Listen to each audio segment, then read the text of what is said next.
Hey, what's up, everybody? Video 44 coming at you with another video. All right, so we got a Laker game to prepare for tonight. I got my Lakers shirt on, sweater rather, ready for the Denver Nuggets tonight in Denver, 7 p.m. Pacific, 10 p.m. Eastern.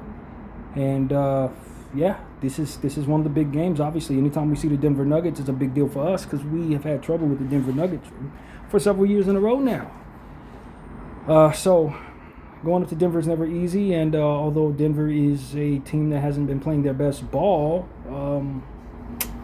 still when the Lakers come around, you can expect they're going to play better than they usually do. So, injury report: Lakers Kleber is a game time decision with a back. I didn't remember having heard anything about a back injury, but that's what's going on. And Peyton Watson and Aaron Gordon are not expected to come back tonight, so that's great news. Cam Johnson's a game time decision. Sam Jones out. Or is that Spencer Jones? I don't know. But whoever that is, Jones out. So that's what's going on for this particular matchup. So the Denver Nuggets, it's been a little mixed for them as it pertains to their wins and losses. They've won 2 of their last 5 games. They're not necessarily playing great ball. They barely beat the Utah Jazz. From what I understand, there was a call down there that should have went a different direction that went the Denver Nuggets' way, and it cost the Jazz the game. So if that didn't take place, they essentially would be on a 3-game losing streak. So yeah, this has not been the greatest Jazz run, to say the least. But we'll cover the games and see what the stats tell us. So the furthest one behind us, 5th game furthest behind us, it was on 2/22 against the Golden State Warriors, where they actually lost to Golden State, believe it or not. And let's see what the team stat says. So the Denver Nuggets shot 46%, 42 of 91. The Warriors shot 51%, 48 of 94 from the field. From the three-point line, the Warriors were 21 of 52 for 40%. The Nuggets were 8 of 31 for 26%. So that's where they lost. 25 of 26 from the free throw line for the Nuggets, 86%. 11 of 12 from the free throw line for the Warriors, 92%. 44 was the rebounding total for both teams. 14 offensive boards for Denver, 9 for the Warriors. 42 assists for the Warriors, 25 for the Nuggets. 14 steals for the Warriors, 13 for the Nuggets. 3 blocks for the Nuggets, 2 for the Warriors. 17 turnovers for the Nuggets, 24 points conceded off of those. 18 turnovers for the Warriors, 17 points conceded off of those. 20 fast break points for Denver, 12 for the Warriors. 60 points in the paint for the Nuggets, 46 for the Warriors. Largest lead of the game for the Nuggets was 8. They led 22% of the time, and for the Warriors, it was 14. They led 74% of the time. All right, Cam Johnson, 38 minutes, 9 points, 1 of 7 from the field, 0 of 4 from 3, hit off 7 of his free throws, 3 rebounds, 2 assists, 1 rebound on the offensive end, -8. Jokic, 36 minutes, 35 points, 11 of 21 from the field, 3 of 4 from 3, 10 of 11 from the line, 20 boards, 12 assists, 5 turnovers, 3 steals, 2 blocks, 6 offensive boards, -6. Just a regular day at the gym for Jokic. Murray, 33 minutes, 21 points, 9 of 17 from the field, 1 of 6 from the 3, 2 of 3 from the free throw line, 2 rebounds, 2 assists, 5 turnovers, 1 steal, -1 from Murray. Christian Brown, 35 minutes, 18 points, 7 of 11 from the field, 1 of 4 from 3, 3 of 4 from the free throw line, 5 rebounds, 2 assists, 2 steals, 3 turnovers, 2 offensive boards, +1. Strawther, 18 minutes, 6 points, 2 of 7 from the field, 0 of 3 from 3, 2 of 2 from the line, 3 rebounds, 2 assists, 1 steal, 1 block, 1 offensive board, -1. Jones, 13 minutes, 2 points, 1 of 2 from the field, 0 of 1 from 3, 2 rebounds, 1 steal, -12. Valanciunas, 12 minutes, 6 points, 3 of 7 from the field, 3 rebounds, 2 assists, 1 steal, 1 offensive board, -5. Tim Hardaway, 25 minutes, 8 points, 3 of 9 from the field, 1 of 6 from 3, 1 of 2 from the line, 1 rebound, 2 turnovers, 1 steal, -6. And Bruce Brown, 29 minutes, 12 points, 5 of 10 from the field, 2 of 3 from 3. He had 3 steals, 5 rebounds, 2 assists, and 2 turnovers, 3 offensive boards, -17 for him. High man for the Warriors was Moody with 23. They had 7 players in double figures and beat the Denver Nuggets, despite Jokic going for 20 boards and a triple-double.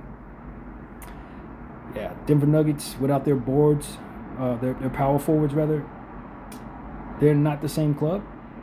And so that's how they went. But they ran into the Boston Celtics, who have just had Jason Tatum cleared. By the way, he's going to debut on Friday. Trae Young debuts today in a different conversation. It has nothing to do with us. But yeah, just wanted people to know that. They beat the Boston Celtics 103-84 was the score. Always love seeing the Nuggets lose, but I also love seeing the Celtics lose even more. So I'm very happy that the Nuggets won this particular one. 42% for the Nuggets from the field goal range, 39 of 93. 35% from the Celtics, 29 of 83. That's ugly. 12 of 43 from the three for the Celtics, 28%. 15 of 43 for the Nugs, 35%. So yeah, this is a brick throwing contest for certain. 10 of 18 from the free throw line for the Nuggets, 56%. Ugh. And 14 of 18 for the Celtics, 78%. 54 rebounds for the Nuggets, 48 for the Celtics, 14 offensive boards for Denver, 9 for Boston. 28 assists for the Nuggets, 18 for Boston. 4 steals for both clubs. 8 blocks for Boston, 4 for Denver. 14 turnovers for the Celtics, 14 points off of those. 9 turnovers for the Nuggets, 5 points conceded off of those. 14 fast break points for Denver, 6 for Boston. 28 points in the paint for Boston, 42 for the Nuggets. Largest lead of the game for the Nuggets was 19. They led 41% of the time. And the largest lead of the game for the Celtics was 8. They led 47% of the time. Alrighty. High man for the Celtics was Jaylen Brown with 23. And they only had 3 players in double figures. Yeah, that's hideous. All right. Cam Johnson, 11 points in 35 minutes, 4 of 11 from the field, 3 of 6 from 3, 5 rebounds, 3 assists, 1 turnover, 3 offensive boards, plus 17 for Cam. Nikola Jokic, 33 minutes, 30 points, of 11 of 28 from the field, 4 of 13 from 3, 4 of 7 from the line, 12 boards, 6 assists, 1 turnover, 3 offensive boards, plus 13 for Joker. Murray, 8 minutes, 2 points, 1 of 3 from the field, 0 of 2 from 3, 1 assist. He must have got hurt, 0 and a plus or minus. Christian Brown, 28 minutes, 6 points, 2 of 5 from both the 3 and field, 7 rebounds, 2 assists, 2 offensive boards, minus 2. Strother, 26 minutes, 12 points, 5 of 9 from the field, 2 of 5 from 3. 1 rebound, 1 assist, 3 turnovers, 1 steal, 1 block, plus 2 for Strother. Zeke Naji, 7 minutes, misses only field goal, missed both his free throws, 3 rebounds, 1 block, plus 1. Deron Holmes, 3 minutes, 5 points, hit both his field goals and his only 3-point attempt, 1 rebound, plus 1. Sam Jones, it's Spencer or Sam? I'm going to get this right. It's Spencer. It's not Sam. Forgive me for that. Spencer Jones. 26 minutes, 6 points, 2 of 5 from the field, 1 of 2 from 3, 7 boards. Give me just a second. 1 block, plus 22. Led the squad there. Valanciunas, 12 minutes, 11 points, 5 of 7 from the field. Hit his only 3-point attempt, 6 boards, 2 assists, 1 block, 2 offensive boards, plus 7 for Jonas. Hardaway Jr., 21 minutes, 14 points, 5 of 9 from the field, 1 of 4 from 3, 3 of 5 from the free throw line, 4 rebounds, 4 assists, plus 13. Bruce Brown, 28 minutes, 4 points, 1 of 8 from the field, 0 of 3 from 3. Ugly. 2 of 2 from the free throw line, 4 rebounds, 5 assists, 2 steals, 3 turnovers, 1 offensive board, plus 8. Yeah, he's not the same player he used to be. That doesn't mean he can't have a good game, though. Look out for him. KJ Simpson, 14 minutes, 2 points, 1 of 5 from the field, 4 rebounds, 4 assists, 1 steal, plus 13, 2 offensive boards there for KJ as well. And that completes the second game on the ballot for the Denver Nuggets.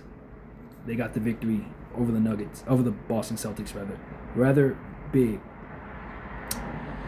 All right, as everyone else loses to the OKC Thunder, the Denver Nuggets are no exception. The final score was 127-121 in overtime. This game took place in OKC, and of course, the champs won. 46 of 99, the champs shot. 46% for the Thunder, 43 of 103 for the Nugs, 42% from the field. From the three-point line, 18 of 48 for the Nugs for 38%, 12 of 35 for the Thunder, 34%. Thunder shot 23 of 27 from the line for 85%, and the Nuggets 17 of 22, 77%. 56 boards for the Thunder, 51 for Denver, 8 offensive rebounds for the Thunder, 11 for Denver. 29 assists for the Thunder, 27 for Denver, 14 steals for the Thunder, 10 for Denver, 10 blocks for the Thunder, 6 for Denver. 12 turnovers for the Thunder, 10 points conceded off of those, 18 for Denver, 21 points conceded off of those. 17 fast break points for the Nugs, 16 for the Thunder, 46 points in the paint for the Nugs, 58 for OKC. Largest lead of the game was 16 for the Nuggets, 74% of the time they led, and 9 for the Thunder, 20% of the time they led. All right. Cam Johnson, 40 minutes, 7 points, 2 of 7 from the field, 1 of 4 from 3, 2 of 2 from the line, 8 rebounds, 1 assist, 3 turnovers, 3 blocks, 1 offensive board, minus 25. Boy, has he been doing very little scoring for the Nuggets. 40 minutes of play, he only had 7 points, missed 5 shots. That ain't the Cam Johnson from Brooklyn. I don't know who this is. Nikola Jokic, 45 minutes, 23 points, 9 of 25 from the field, 2 of 10 from 3, 3 of 5 from the free throw line, 17 boards, 14 assists, 3 turnovers, 1 steal, 2 offensive boards, plus 15. Even on a bad shooting night, he still does a whole lot, man. Reminds me of a guy we have on our squad. Jamal Murray, 47 minutes, 39 points, 12 of 26 from the field, 7 of 13 from the 3, 8 of 10 from the line, 8 rebounds, 6 assists, 2 turnovers, 2 steals, 1 block, 2 offensive boards, plus 5 for Jamal Murray. Huge game. Christian Brown, 45 minutes, 23 points, 8 of 18 from the field, 3 of 10 from 3, 4 of 5 from the free throw line, 8 rebounds, 2 assists, 3 turnovers, 1 steal, 2 blocks, 4 offensive boards, plus 12 for Brown. Julian Strawther, 15 minutes, did not score, 0 of 3 from the field, 0 of 2 from the 3, 3 rebounds, 2 assists, 1 turnover, 1 steal, plus 4. Najee, nothing. Spencer, 2 minutes, nothing, minus 6. Valanciunas, 8 minutes, 6 points, 3 of 5 from the field, 2 rebounds, 2 turnovers, 1 steal, minus 21. Tim Hardaway, 33 minutes, 16 points, 6 of 12 from the field, 4 of 7 from 3, 2 rebounds, 1 assist, 1 steal, 1 turnover, 1 offensive board, minus 13. And Brucey B, 29 minutes, 7 points, 3 of 7 from the field, 1 of 2 from 3, 3 rebounds, 1 assist, 2 turnovers, 3 steals, 1 offensive boards, minus 1. Shea was the high man with 36. And they had 6 players in double figures, with a couple guys having 9 and 8. So just tremendous production from the Thunder as usual. They win in overtime, as they always do. All right, next up was another loss for the Nuggets against the Timberwolves. 117-108 was the score in Denver. And Ant-Man got the dub there. All right, so the Wolves shot 54% from the field, 46 of 85. The Nuggets, 41 of 85 for 48% from the field. 6 of 22 for the Nuggets from 3, 27%. 14 of 36 from 3 for the Wolves for 39%. 20 of 27 from the free throw line, 74% for Denver. 11 of 19 for the Wolves, 58% from the free throw line. Ugly stuff. 44 rebounds for the Nuggets, 41 for the Wolves. 11 offensive boards for the Nuggets, 7 for Minnesota. 33 assists for Minnesota, 21 for Denver, 11 steals for Minnesota, 2 for Denver. Wow. 5 blocks for Minnesota, 4 for Denver, 14 turnovers for both of these teams. Although the Nuggets doubled the Wolves' conceded points, 22-11. Not pretty there. 30 fast break points for the Wolves, 6 for the Nuggets. Not good. 52 points in the paint for the Wolves, 60 for the Nuggets. 21 fouls, you don't care about that. 12, who cares? 21 fouls for the Wolves to finish the start, 14 for the Nuggets. 14 was the largest lead of the game for the Wolves. 69% of the time they led. 11 was the largest lead of the game for the Nuggets. 25% they led. All right, the high man for the Wolves was Ant-Man with 21. 6 players in double figures. And they only played 8 people. As usual, the Wolves always bury their rookies, never play them. Terrence Shannon's getting DMPs, which is an abomination from hell. I hate how they coach operate. I really hate how the Wolves coach operate. You guys know that. Cam Johnson, 23 minutes, 0 points, 0 of 6 from the field, 0 of 4 from 3, 4 rebounds, 3 assists, 1 turnover, minus 13. Jokic, 35 minutes, 37 minutes, 35 points. 15 of 26 from the field, 1 of 4 from 3, 4 of 6 from the free throw line, 13 boards, 9 assists, 5 turnovers, 1 steal, 2 blocks, 5 offensive boards, plus 4 for the Joker.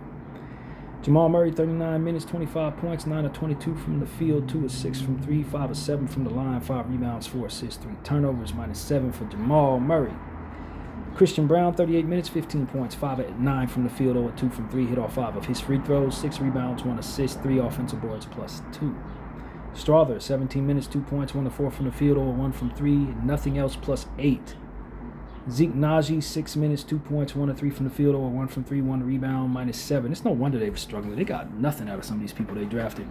Deron Holmes, 1 minute, nothing, plus 2. Jonas Valanciunas, 10 minutes, 2 points, 0 at 1 from the field, 2 at 2 from the line, 5 rebounds, 1 turnover, 1 block, -15. He had an offensive board as well. Tim Hardaway, 34 minutes, 17 points, 5 of 6 from the field, 3 of 4 from 3, 4 of 7 from the free throw line, 3 rebounds, 1 assist, 1 block, -17. In the midst of the Denver Nuggets struggles, Tim Hardaway has really been playing great off the bench. He's shooting right now. Bruce Brown, 28 minutes, 6 points, 3 of 6 from the field, 4 rebounds, 2 turnovers, 1 assist, 1 steal, -12. Julian Pickett, 4 points, 6 minutes, 2 of 2 from the field, 3 rebounds, 2 assists, 1 turnover, plus 8. KJ Simpson had a minute, plus 2, nothing happened there. So, yeah, there's a bunch of nothing for the Nuggets other than Christian Braun and Tim Hardaway. Everybody else for the Nuggets ain't doing crap for them. I wonder if that carries forward. It's the same issue I have with the Rockets. I just don't think that their team is very good outside of the main people that they use. When they start tapping into the bench, the production is iffy. And I think both of those teams are just underneath where San Antonio and OKC are, because those two teams don't have that problem with their others. But the Nuggets and the Rockets specifically, I don't trust their others. Now, when they get their power forwards back, obviously that changes, because Peyton Watson's the truth, and Gordon has been doing great things for a long time. But while those two are out, the Nuggets are just severely dependent upon people that are not very good. It just is what it is. Another loss under their belt. Let's continue. All right. Last up for the Nuggets was a win against the Jazz, as we already mentioned. 128-125 was the score. The Jazz played great. The highlights were fun. I was hoping the Nuggets would lose, and they didn't. And this is how it went. So the Nuggets shot 54% from the field, 40 of 74. The Jazz shot 51%, 44 of 86.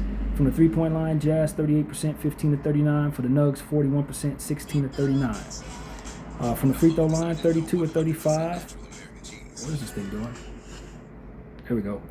32 of 35 from the free throw line for the Nuggets for 91%, 22 of 26 for 85% for the Jazz.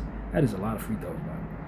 38 boards for the Nuggets, 33 for the Jazz, 8 offensive boards for both of them, 25 assists for the Nuggets, 24 for the Jazz, 11 steals for the Jazz, 4 for the Nuggets, 3 blocks for the Jazz, 2 for the Nuggets, 9 turnovers for the Jazz, 8 points off of those, 15 turnovers for the Nuggets, 27 points off of those, 25 fast break points for the Jazz, 15 for the Nuggets, 50 points in the paint for the Jazz, 44 for Denver.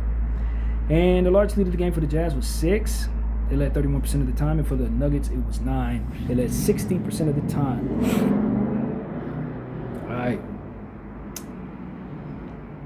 So, Valanciunas, 17 minutes, 13 points, 4 of 6 from the field, 5 of 5 from the line, 6 rebounds, 1 assist, 1 steal, 3 offensive boards, plus 10. Joker, 36 minutes, 22 points, 6 of 11 from the field, 10 of 11 from the line, 12 boards, 5 assists, 3 turnovers, 2 blocks, 2 offensive boards, plus 2. Jamal Murray, 38 minutes, 45 points on great shooting. 13 of 19 from the field, 8 of 13 from 3, 11 of 12 from the free throw line. 2 rebounds, 8 assists, 7 turnovers, 2 steals, 0 in the plus minus. So the 7 turnovers is crazy, but, I mean, when he's shooting like that, it's hard. It's very hard to beat the Nuggets, man. Christian Braun, 32 minutes, 11 points, 4 of 7 from the field, 1 of 3 from 3, 2 of 3 from the line, 6 rebounds, 4 assists, 1 turnover, 2 offensive boards, plus 3. Strother, 29 minutes, 15 points, 5 of 11 from the field, 3 of 9 from 3. Hit both his free throws, 1 rebound, 1 assist, 1 turnover, -4. Zeke Naji, 6 minutes, 3 points, hit his only 3-point attempt, 1 rebound, -1. Tim Hardaway, 32 minutes, 7 points, 3 of 11 from the field, 1 of 8 from 3, not good. 6 rebounds, 2 turnovers, 1 assist, plus 5. Brucey B, 32 minutes, 4 points, 2 of 5 from the field, 0 of 2 from 3, 3 rebounds, 4 assists, 1 turnover, 1 steal, 1 offensive board, 0 in the plus minus. And Julian Pickett, 19 minutes, 8 points, 2 of 3 from both the 3 and field, hit both his free throws, 1 rebound, 1 assist, 0 in the plus minus as well.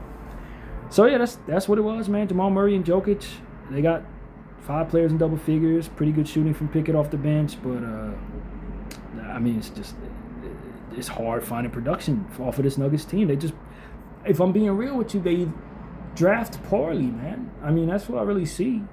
A bunch of draft picks that just have not popped. The only one that's really popped is Peyton Watson. Christian Brown looks pretty good, but he's coming back from injury.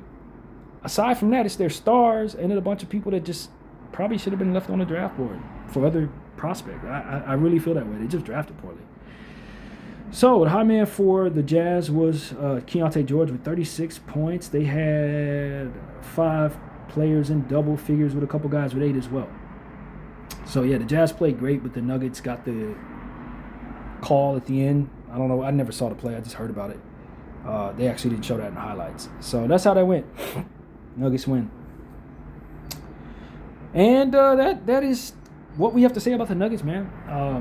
They're just not playing the greatest ball, man. They're really not. They obviously Jamal Murray's on the tear, but they have real inconsistencies with their role players. Obviously, Jokic is the Joker, so what are you gonna do? He's the Joker. But like this is not the greatest version of the Nuggets until they get their power forwards back. They're just not that severe of a contender, I guess is the way I'll word that.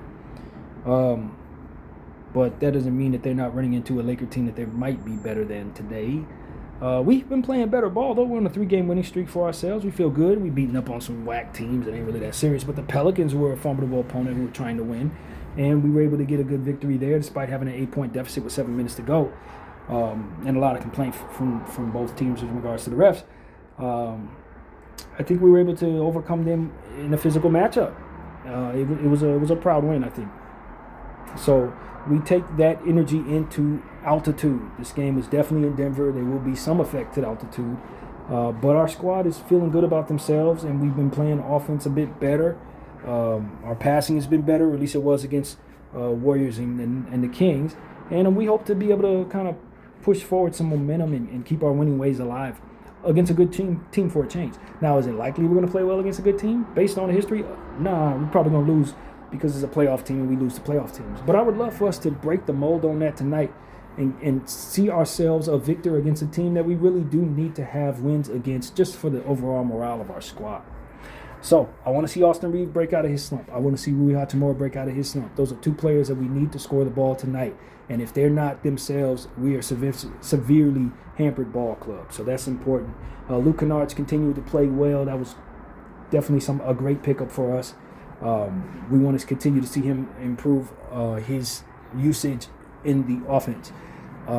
Ayton's coming off a pretty good game. We need that to continue. Momentum, especially against Joker. We need him to be sharp tonight and to have his confidence in order. LeBron James looks like himself. He's been a lot better over the last 3 games. We need him to continue to be intentional. He only had 1 rebound against the Kings. We got to crash the glass there. We got to keep our turnovers down. We had a lot of turnovers against the Pelicans, and if that carries forward into what happens here in Denver, we will not win the game. All them damn turnovers that the Lakers had, you will not win if you do that same stuff against these Nugs. A total of 22 turnovers, 21 points conceded off of those. That is not good for this Los Angeles Lakers club. So yeah, man, but we've been playing pretty well. We shot okay in that Pelicans game. I think Pelicans have to be considered a pretty solid defensive team, especially now that they're healthy. They are a physical team. They create a lot of problems for us, so I think some of that needs to be said. But I like the assist category for the Lakers. We had 29 against the Pelicans, and I think we scored upwards of that in the previous 2 matchups before. Our offense has just been improving in that regard, and I'd like to see that continue into altitude tonight. So let's look at the stuff here. The Lakers are 37-24, 6th in the standings in the West. 19-12 is our home and away record. 10 overall offensive rating, 22nd overall defensive rating, and 17th overall net rating. So our defensive rating has improved and our offensive rating has improved, but our net rating has decreased for some reason despite being on a 3-game winning streak. I don't know how that works. Denver, meanwhile, 38-24, 5th overall in the standings, so they're right above us. This would be a big win for both teams. 16-12 on their home and away record. They're first overall in offensive rating. Joker, Murray, not surprising. 21st in defensive rating. That is a little surprising, to be honest with you. And 7th in overall net rating. So they're just a better team than us, but we're both not that great defensively. And the way we've been playing offensively, I like our chances of being able to score big against them if that holds up. So that's what's going on there. Let's see what these teams are wearing tonight. Our Lakers are wearing yellow in Denver. Of course, too much like right to wear a road uniform on the road. And the Denver are wearing their road uniforms at home, which I just really want that to stop, man. I'm a traditionalist. Alternate uniforms, that's one thing. But to just have teams wearing opposite uniforms for the building that they're in, it's a real eyesore for us old school fans, man. We hate that. Most of us hate it.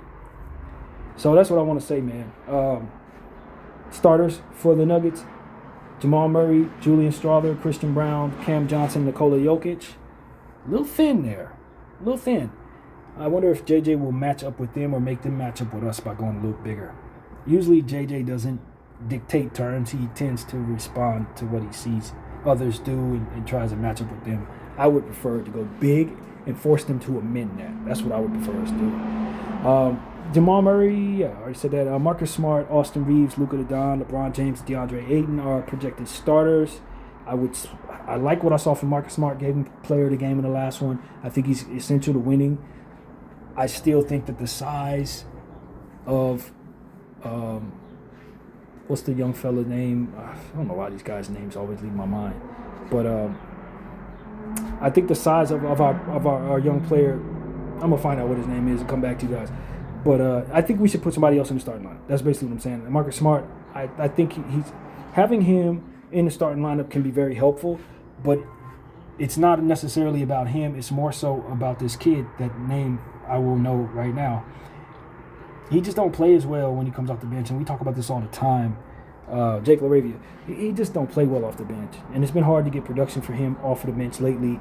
He does a lot of good things at times when he starts. I just think you put him in the starting lineup, you get more comparable size, and I think that you can trust that Marcus Smart going to give you that same production off the bench that he gives you in the starting lineup. Plus, when you rely on Marcus Smart, you got to live with the shooting diet, which is just not good ever, really. If he's hitting them, you love it. If he's missing them, it's hurting you. And I don't think I have that problem with Jake LaRavia necessarily. But I do have a problem with Jake LaRavia off the bench and his confidence in getting production out of him when that happens. So I just think that for size reasons, switchability reasons, it may benefit us more to put Marcus Smart in the starting lineup and just swap their roles. I think you can count on Smart to give you the same production either way. I don't think you can count on LaRavia. So that's what I'm saying. I just think we're better for LaRavia being in the starting lineup to get the most out of him. And he's taller. I really believe in size. So that's what I would do, but JJ does the opposite of what I would do in a lot of things, so whatever. But that's what it is. And I would like to see some Kobe Buffkin, some Bronny James, some Adu Thero, Dalton Connect. But I would like to see some of these people, and I know I'm not going to see them, and I get frustrated with that. But coach is coach. He's going to play the people he wants to play. He's going to live with the results, and, hopefully we can stay healthy. We usually have injury issues, and I think it's something to that being the case. Not playing everybody, overusing the people you use regularly wears them down. These people are old. These people are under athletic. They're not in the greatest conditioning. I'm tired. I'm tired, man. Whatever. We'll see what this team does tonight. Hopefully we can at least make this a respectable game. We don't actually expect to beat the Nuggets. The Nuggets own us. We know that. It is what it is. But if we want to change that narrative, it would be great if we start tonight. We do have to play this team again a week from now, I think, or somewhere in that range. It ain't going to be but a couple of games before we see these Nuggets in Los Angeles. So it would be great to draw first blood and, put some doubt in their mind about us for a change. Yeah, on 3/14 we'll see these Nuggets. So that's really what's up, man. This is our only little road game for now, and then we go back home for a 5-game homestand. But we're going to play some tough teams. Indy's easy, in theory. Don't like saying that. Don't take opponents lightly, but tomorrow we have a back-to-back in Los Angeles. We'll get on a plane tonight, fly back home for Indiana at 7:30 tomorrow here in Los Angeles. And then Sunday we got the 12:30 game against the Knicks. Tuesday, 8 p.m. game. Another 8 p.m. game against Minnesota. Peacock and that stupid crap. 8 p.m. Who the hell wants to watch a basketball game at 8 p.m. in the Eastern Conference, y'all? You want people to watch this stuff, but you have it scheduled for 8 p.m.? If that game goes into double overtime, people are going to be watching basketball at 2 a.m. in New York. Like, that's just stupid, man. Peacock needs to get off their high horse and bring these schedules back down to something reasonable. 8 o'clock is too late to be watching even in the West Coast, so you know it is for the Eastern people. Anyway, 7:30 on Thursday, we got Chicago, and then this Denver team will be on ABC on Saturday at 5:30 p.m. in Los Angeles. And then we'll have a road trip. This and all of that stuff is coming up after that. So, yeah. It's going to be this quick little altitude game, and then we'll get back to our home stand. So, that's really what it is, man. We're prepared. We'll be ready for this game tonight at 7 p.m., which means 7:13 tip-off. Something like that, 7:12, 7:13. You can count on these games being a little late when it's in Los Angeles, but for Denver, it might be actually like 7:06 because road teams don't tend to do that. So, yeah, amend that. Be on time just in case Denver wants to tip at 7 o'clock. They may. LA, different story. So, that's pretty much what I got to say, man. I'm going to eat the latest breakfast probably I've ever had. I skipped breakfast this morning, did some chores, and did everything I needed to do, did this video, and it's like 2 p.m. I still got breakfast sitting on the table. So, I'm going to eat some cold oatmeal, listen to this video, and, I hope you guys enjoy it as much as I expect to. And that's pretty much what I got to say. I appreciate everybody for rocking with BDL 44. I'm out.